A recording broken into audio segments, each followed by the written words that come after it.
on in. Hi. Hi, I'm Ariel. Hi, I'm going to be nice to working meet you. with you today. Anne, nice to meet you. Nice to meet you. Have a seat. Thank you. Have a seat. So, Anne, I'm very excited to meet you and hopefully be able to help you out a little bit today. But before we get started, I do just want to make sure that you were able to read and understand and sign all the forms that they gave you in the front office. Yes, I left them with the receptionist. Okay, perfect. And those are just a little bit about concerning the area of informed consent, and that just means that a couple of things. First, whatever we say in this space stays with us, Okay. unless I feel like you're going to hurt yourself or someone else. Okay. I need to let the appropriate parties know, be informed of that, or in case police ask me, I need to share it with them. Or since I am an intern, it's also might be something that I might take to my supervisor, but that's only for kind of further guidance on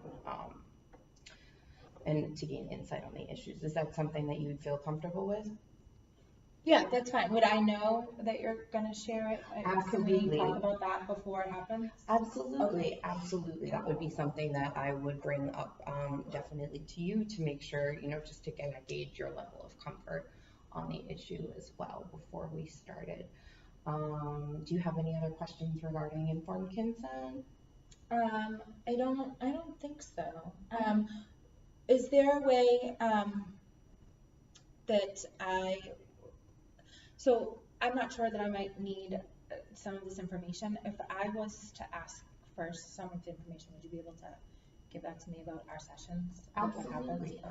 Whatever goes on in here, it is a collaborative effort, so I would be happy to be able to share that information with you, just to kind of let you know where I'm at in my process too. Great. Okay. Perfect. Very good. So, just to kind of get things started, what brings you in today? So I think being an older student at Salem or at school in general, I think, can be a little bit of a struggle. I think that I didn't realize when I started this process how overwhelming it could be. In the back of my head, kept telling myself, you can do anything for 2 years. You can do anything for 2 years. So I'm like, what? September, October, November, 3 months in. 2 years seems a little bit far away. And I think it can be hard to be in a classroom at times with people who don't share the same worldview. And so when I say that, I think I mean we have different life struggles and are balancing different things. And so it can be difficult at times.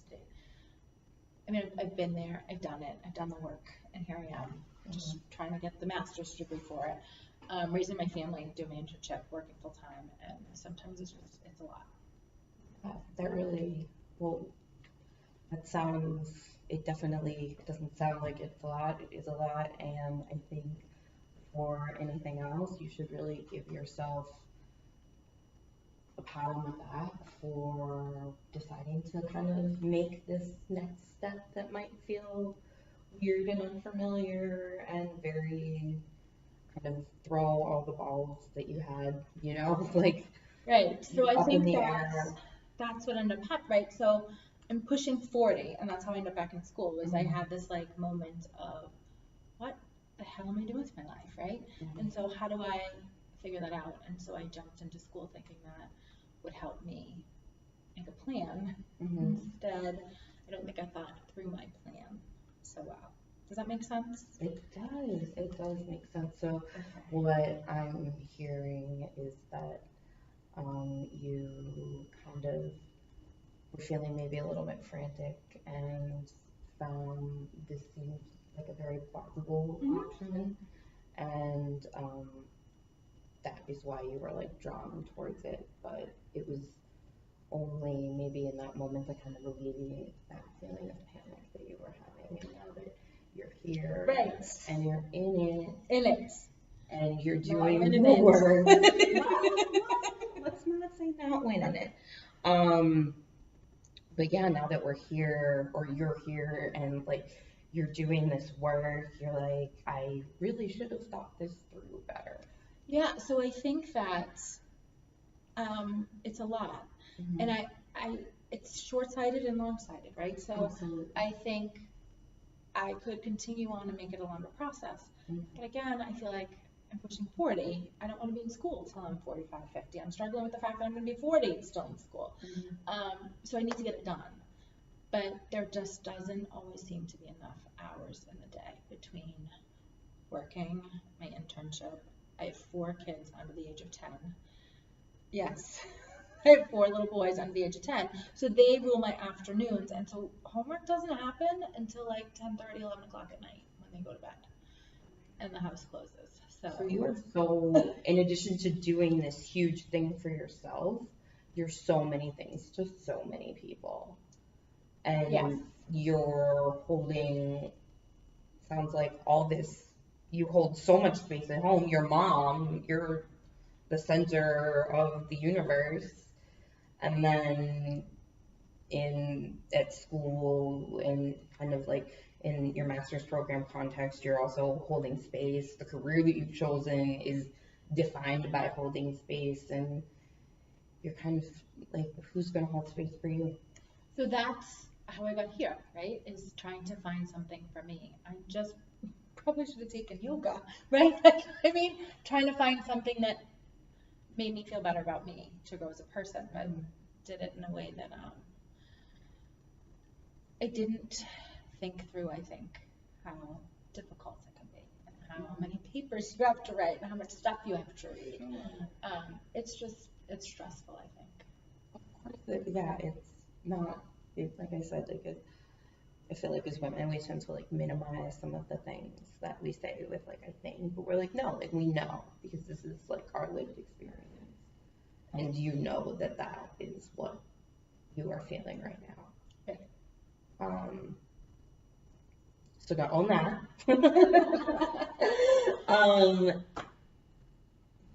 Yeah, I mean, do you feel like right now, you mentioned that you're feeling pulled in a lot of different ways. So Is that's that right? that's exactly what I think it is, right? So as I sit here and I try to think about it, like what it is, it's because I'm in 100 different directions and I just struggle with breathing. Does that make sense? Like I feel like there's only so many times you can come up for water before you can't come up anymore. And I don't mean that like I'm gonna do something horrible to myself. No, Or you're like a little bit drowning, and I'm not sure if that's like normal in like, would a 20-year-old be drowning if she was still in school, or is this because I've just got too many things going on?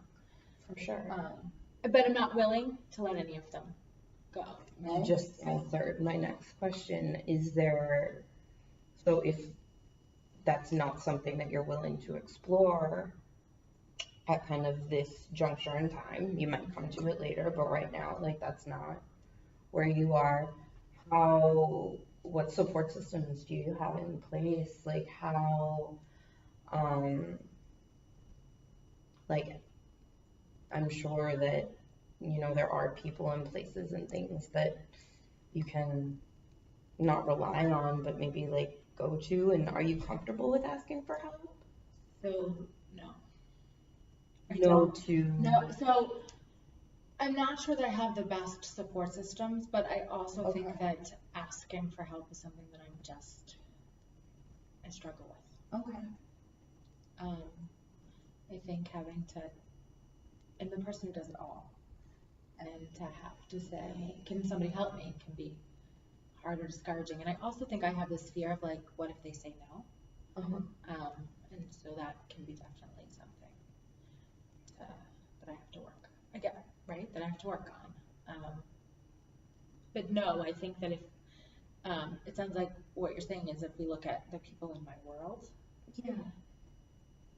it's not to feel like I am the world, right? But, Yeah, what's your work look like? Tell me about that. so it's me and my 4 kids. Okay. And I have a husband who's the dad of these kids who is not as present as he should be. Okay. So it's me and my kids, and that's my world. It's a little world. It sounds worse than it really is, right? So I think that's No, again, don't minimize it. Like, let it, because it is, because that's what you're feeling. yeah, It is. it is right, right. And so that's why I'm here, right? Is that I feel like I'm trapped in a world where school's really hard and life is really busy, really. So like that's like the nutshell of my existence right now. And I think I feel like I just need to say that, right? And just be able to, like you said, sit with it. And sometimes, if we're not comfortable, there's a Zen proverb that says sometimes we have to let go of things because they're heavy. And that's the only reason. And so sometimes I find for me, like either like I speak it into existence. It might be to my therapist because I too talk to someone. And whether it be to my therapist or my partner or someone close to me, or sometimes it's too painful to say, so I write it down. So that's what I was going to ask you, because I think saying it out loud sometimes is what's scary, right? Because that's, in my world, that's what makes it real, right? Yeah, and sometimes we can't articulate it and maybe, using our voices, but like, we also need to let go of it. And so maybe, yeah, I think that's why some people some people really like to exercise, because it's just kind of that, it's a releasing of something, it's a channeling of, and like a transmutation of that energy. So yeah, have you tried maybe writing anything down? Like, I know I'm not trying to give you another homework assignment. No, not at all, no. Oh my God, because you have, again, and like therapy should like never be homework. But like, do you have like a practice like that where maybe you can take some of this energy and like? So I've never actually thought about it that way, right? So I was always just more fearful of saying it out loud rather than doing anything with it. Mm-hmm. So I haven't tried to write it down. I mean, this is the first time that I've ever spoken about it out loud. So that's. Well, thank you for sharing that with me. Well, thank you for listening. It's my pleasure and my privilege.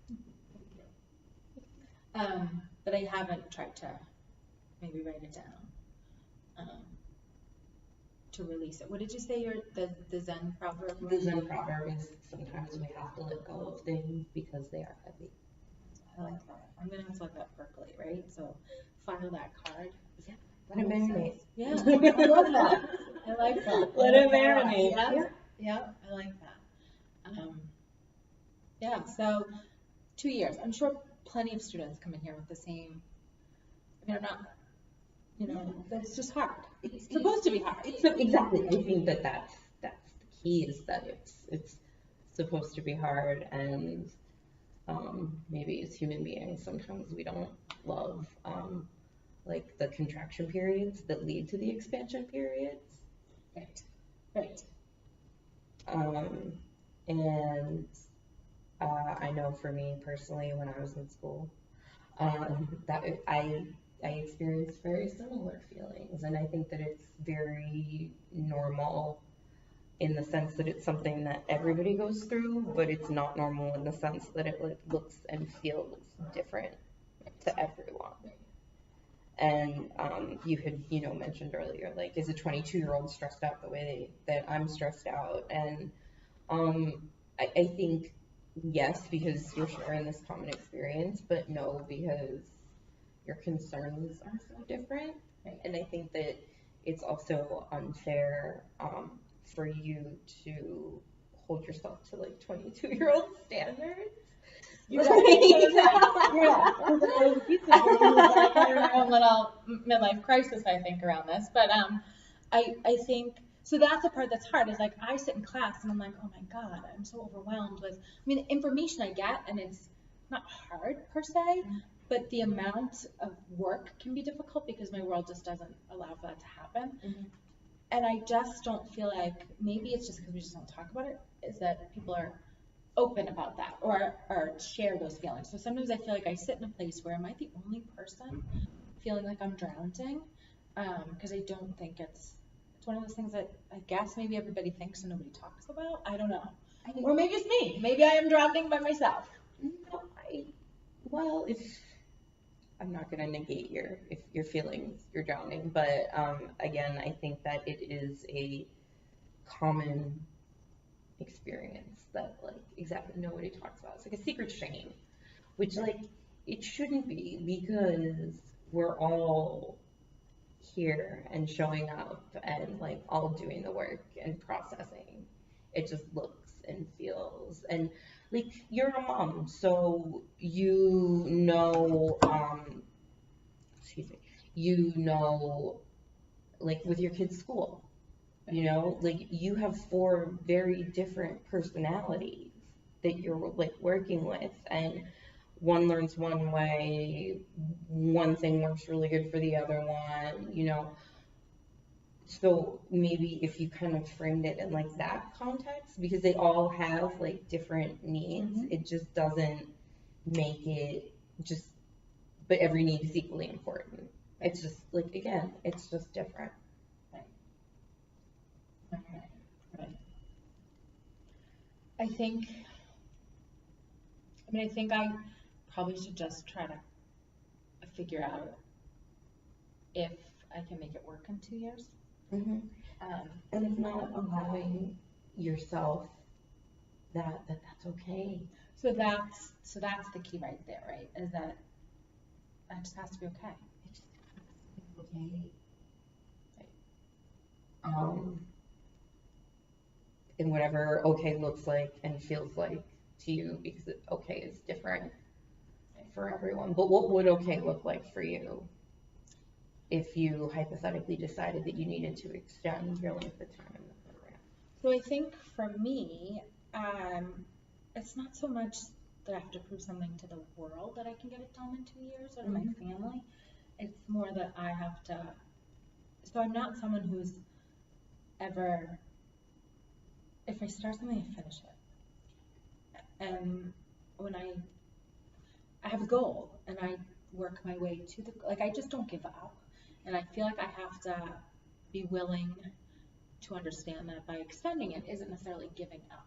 It's just adding more time, right? So it's not like the goal has changed. It's just different. Right. From that. So that's the part that I think I would have to sit with, be okay with. Sure.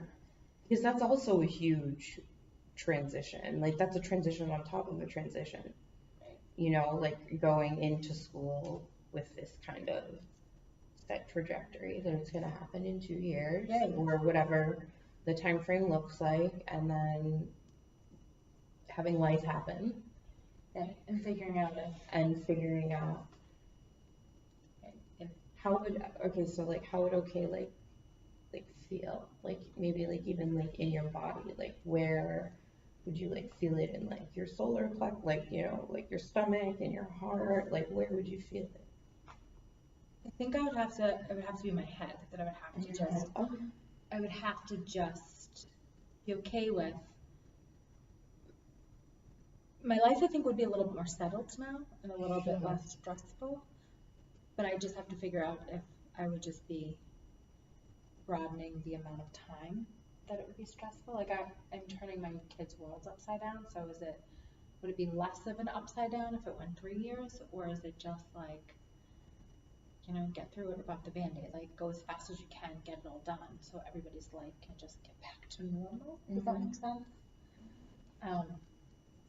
What's normal? I know Scott only knows what normal is. Right. And so you're right. So whose standards are these, right? So who set these standards? Me. Why? Because I don't know, right? You're right. Interesting.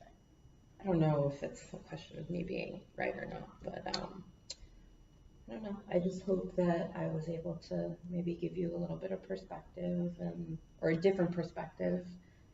And So I think that not only were you able, so what I got from, I think I just need to do some more thinking about what's real for me. Does that make sense? that makes perfect sense. But I do feel like there's like a piece of me that's like left a weight from being able to say something that I felt. You know what I mean? Like when you feel something, you just I don't share, right? So you keep it to yourself and you let it go. Or even if you can't let things go, sometimes you just gotta let it be and create the space around it so that eventually you'll be able to let it go. Okay. It's my pleasure. It was nice to meet you. It was really nice to meet you too. I enjoyed talking to you and come back and see me soon. Perfect. If you feel like you need to. Thank you.